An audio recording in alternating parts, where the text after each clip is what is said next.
Manic Monday, everybody. We are back. It's your man and the host of this hour, Sammy the Man McIntyre. We are with Moving the Chains podcast because something today, it's got me feeling nicey. Woo!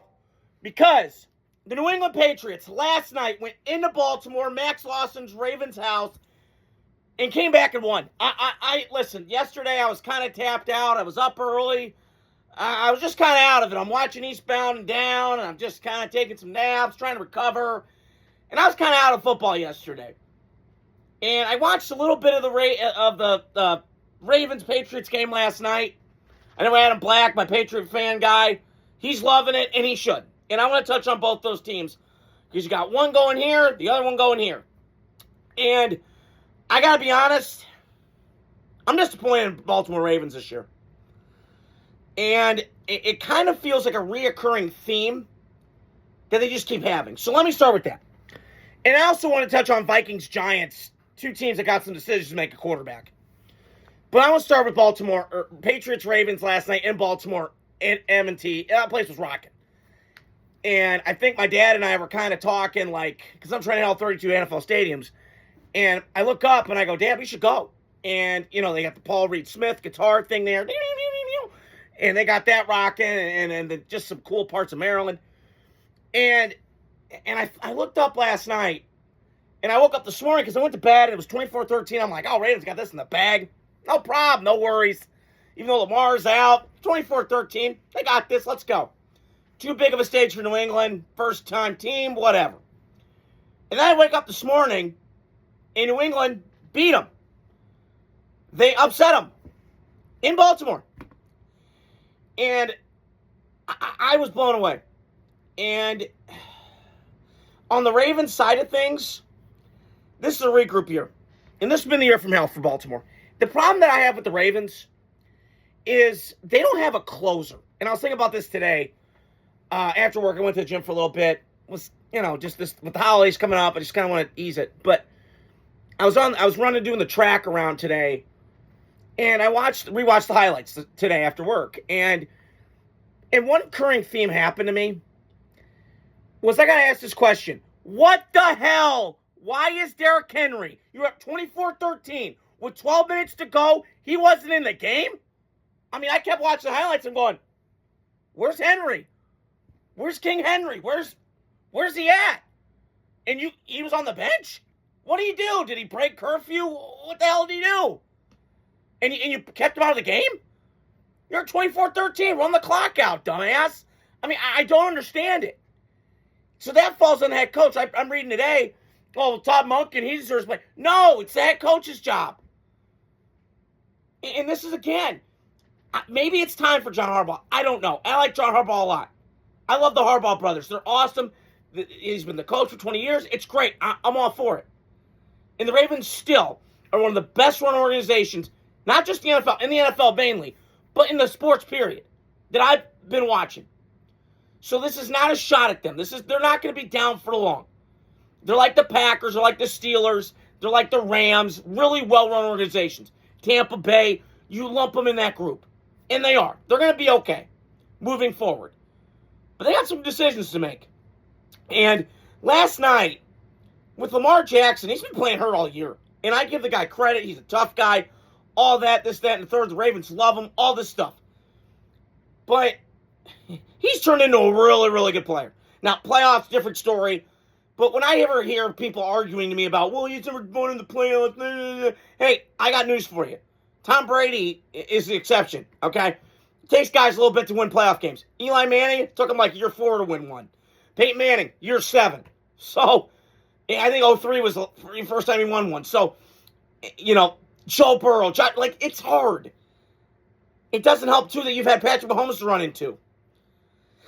Excuse me. So, listen, the Ravens, it's a down year. It's a year from hell. It happened 2015. I was in college my freshman year.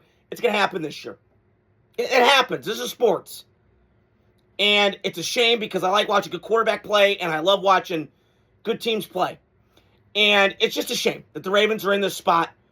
They feel old to me last night watching that on the cut-ups today after I got off work. And they just don't feel right. And I think the Ravens They're going to be okay. They draft really well. They develop. Eric DeCosta's a great general manager. Learned from Ozzie Newsome. But that was alarming last night that the Ravens, with 12 minutes left, decided to take Derrick Henry out the ball game. What are we doing? Jagoff? So I just don't understand that. But be that as it may. I just think the Ravens got to regroup, retool, and Lamar get healthy, because that's the one thing that they have to have happen. Lamar's got to be healthy for them to be really, really competitive in that. And now, moving forward, it's a year-to-year league in the NFL. I would still trust Baltimore over Pittsburgh. And I'll get to that game maybe tomorrow or Wednesday, because I got more games to watch. But just for today, I watched the Viking-Giant game also. But I'm sitting here in my head. The Ravens lost last night, but this is like a reoccurring theme. And I think the reason for that, and I want to touch on New England, the reason why I feel that way about the Ravens not closing these games out is they don't have a pass rush. And it really does help when you've got a pass rush. And when it's, you know the team's going to throw, everybody in the stadium knows they're going to throw, and they pin the ears back and they go. And the Ravens had that with Terrell Suggs. They've had it with Peter Bulwer. They've had it with Jamie Sharper. They've had it with guys their whole life. And the Ravens have tried it with guys like that Diabo from Michigan, but it just hasn't worked. And I think that's where they have to go if I'm the Ravens in the draft. It's a really good edge rusher draft from what I've been told. Daniel Jeremiah and Bucky Brooks and those guys. So I feel like if that Cassius Howell guy is available, now probably not going to draft him top 10 or what if he came out, that'd be my guy I look at and go take him. If I'm the Ravens, like, go get that guy, because he fits that Baltimore culture, toughness, physicality, grinders-like mentality, blue-collar, blue-chip prospect from what I've seen. Because that's what I would do. If I'm the Ravens, I go draft one of those guys. Now, granted, you're probably not going to get him. You got to trade up and all that stuff. But if I'm the Ravens, you got to go get pass rush. Because then I don't think these leads and these collapses happen as much as they do. So that's just my 2 cents on it. Ravens are going to be okay. Little alarming for my take. That game, watching it back this morning, or this afternoon, excuse me. But they're going to be okay. This is not a fall from grace. It's just a year from hell. It happens every 10 years with the Ravens. They're going to be just fine. But I want to change tune to the Patriots.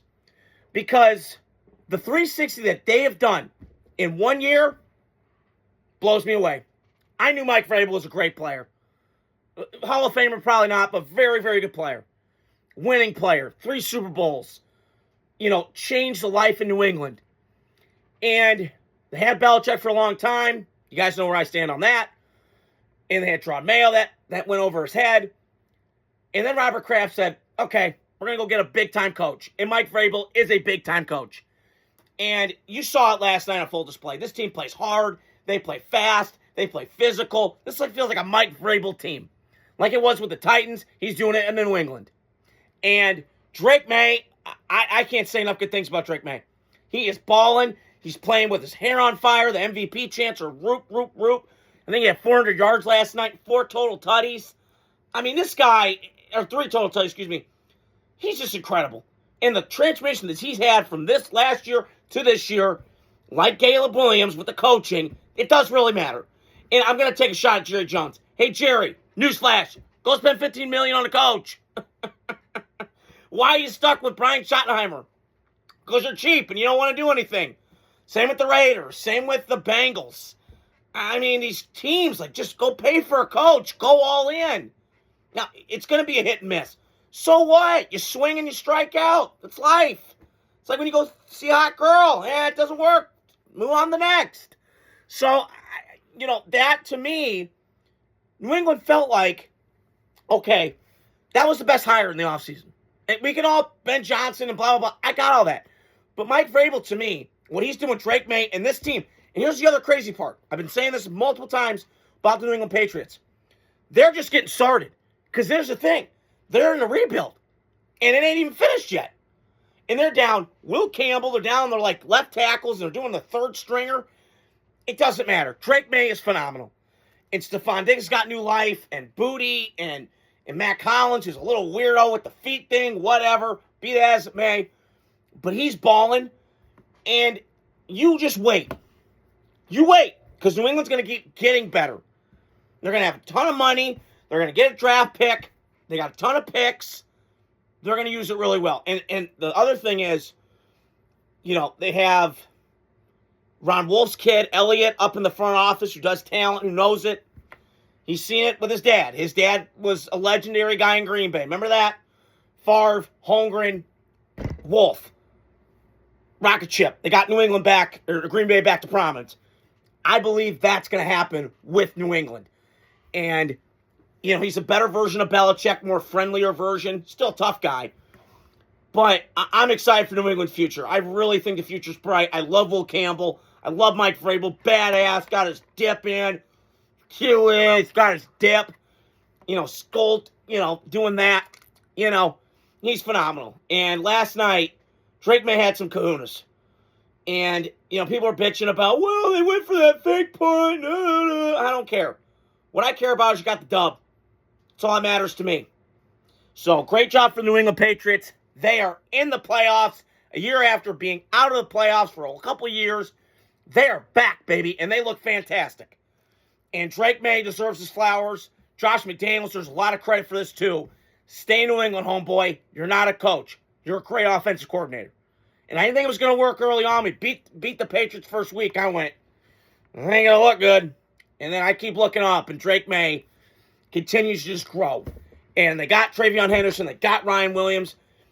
They got some playmakers now. And they got some juice on offense, some speed. They've been lacking that. I feel like I'm watching Longest Yard. Witkowski, that's one guy. You got to go get some speed, some juice. Not saying it's everything, but it's something.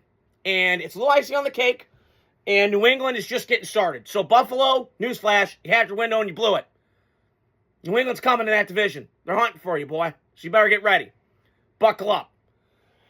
Okay, so last game, the one game I wanted to touch on today, I got a couple more I want to go throughout the week with. I watched Vikings, Giants in the Meadowlands yesterday. And I want to start with the Giants. That's hard watch. And it's a shame to me that the Giants are so bad right now. Here's the thing. Both New York teams are trash. There's no excuse for it. I mean, there really isn't. I mean, it's the biggest city in the world. And they had some talent, but they can't put it all together. Here's what it comes down to. It comes down upstairs. Now, Jets are more chaotic. We don't need to get into that. I mean, they look pathetic. Good God. Hasn't got an interception. It was 20. Every time I looked up, it was 6-3. Okay. All right. And then just 29-9. And it kept escalating. But the Giants are different because the Giants are at least watchable to me. And they have some components I like. I like Jackson Dart a lot. But like what Gruden said, got him feeling nicey. He didn't have me feeling nicey yesterday. Because that coaching staff was terrified of that kid throwing. Terrified. Didn't even let him. Do I blame him? No. This kid needs to just sit down, go, do something in the offseason and get to work. This kid's got a lot of growing to do. I like Jackson Dart. I'm impressed with the kid. He's tough. He's a gamer. But that toughness comes with a price, dude. And you're fucking around. You're finding out. Can't be that blue 10 all the time. Like John Gruden said in his quarterback camp with that kid. Hey, man, I'm a coach. Where's Dart? Oh, he's in the blue tent, coach. Like, that's not good enough. Your best ability is availability, as Herman Edwards once said. You have to have that. And you being in the blue tent, not 1, not 2, not 3, not 4, not 5, 6 times is a problem. So, you got to do something to change that. I know he keeps saying, well, my game's my game. Bro, it's not your game. It shows you don't have any awareness of how to change it. Adapt or die. And listen, I'm guilty of it. I'm stubborn sometimes. But I'm only 28 years old.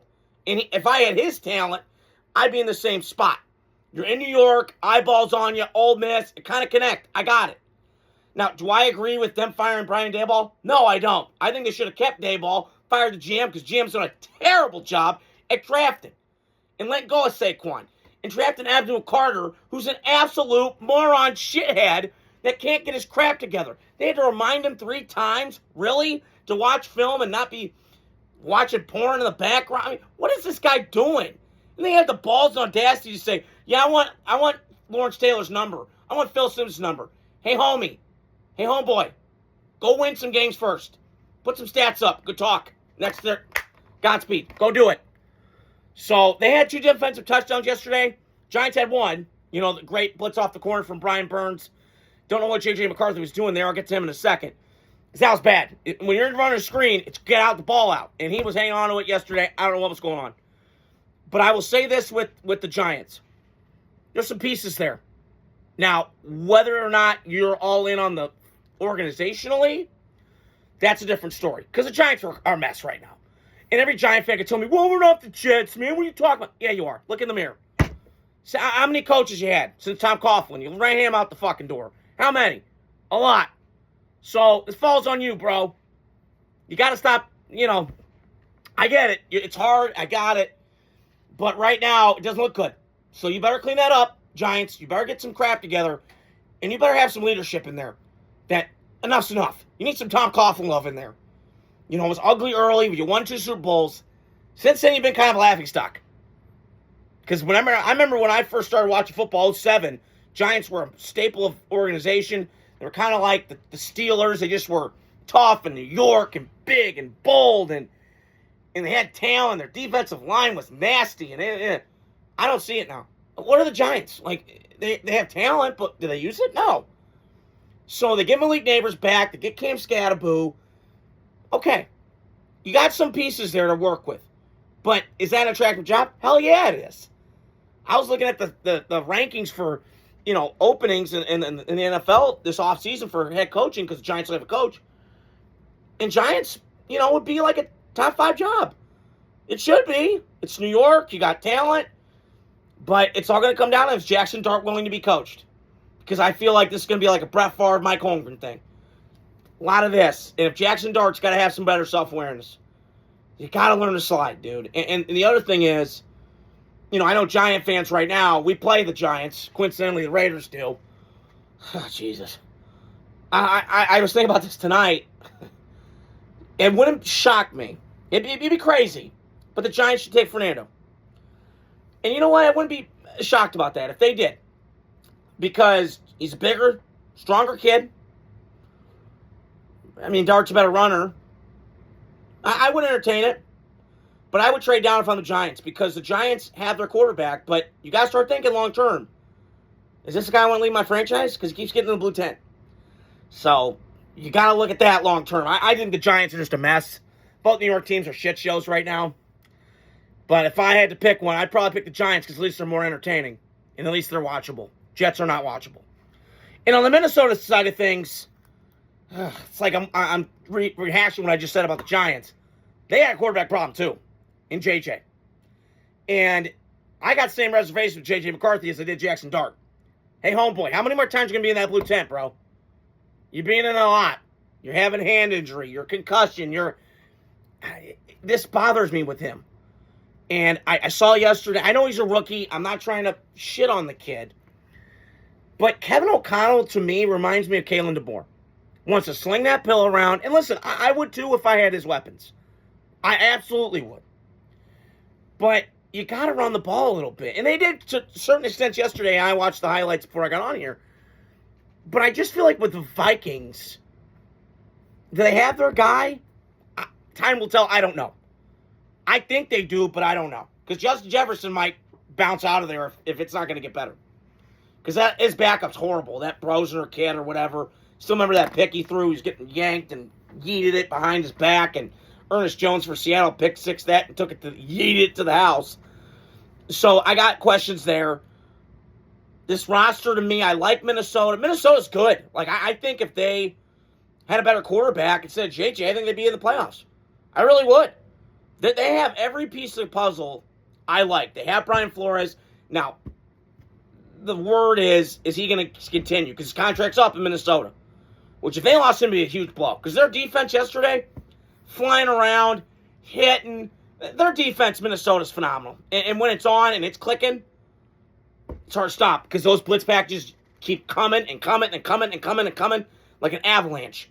And Brock Purdy said it last year after they played him early in that season. He didn't know what he was doing. C.J. Stroud, same thing. He fooled and puzzled all these young guys. Purdy and Stroud and those guys. So Minnesota's, it's been a sad year, disappointing year, I would say. Because of the expectations they had. This was a 14-win team last year. that was 60 minutes away from being the number 1 seed, and it just didn't go their way. But I will say this with Minnesota, you better think long and hard about a quarterback. Maybe later rounds. I'm not saying right away, but write it out till next Thanksgiving, and then you got to make a decision. And again, you swung and you missed. It happens. But you can't be doubling down on it, saying, I got to ride it with this guy, when you know deep down it's not working. You can't be like the Niners. You can't be like the Colts with Richardson, which coincidentally they play in about an hour. But my point is, that would concern me if I'm Minnesota, because I'm sitting around going, okay, well, Detroit's going to get better. They should be. Green Bay, they ain't going nowhere. Chicago's really good. So you better ante up. You better get better, because Minnesota cannot afford to keep falling back in the NFC North, because they had a really good thing with Sammy last year and ended poorly. But now you got to wonder, did Minnesota have their window? Because it's an old roster, too. You got to think about that moving forward. So that's all I want to touch on here tonight. I'm going to give you guys my reaction tomorrow to a couple more games. Tomorrow, then Wednesday. Got my regular reaction. We got picks this weekend. Got games going. Christmas is coming up. It's the most wonderful time of the year. Ho, ho, ho, ho. Merry Christmas. So happy holidays, everybody. It's Manic Monday. Your host and the man of this hour, Sammy the Man McIntyre. Hope you guys are doing well. Adios. Godspeed.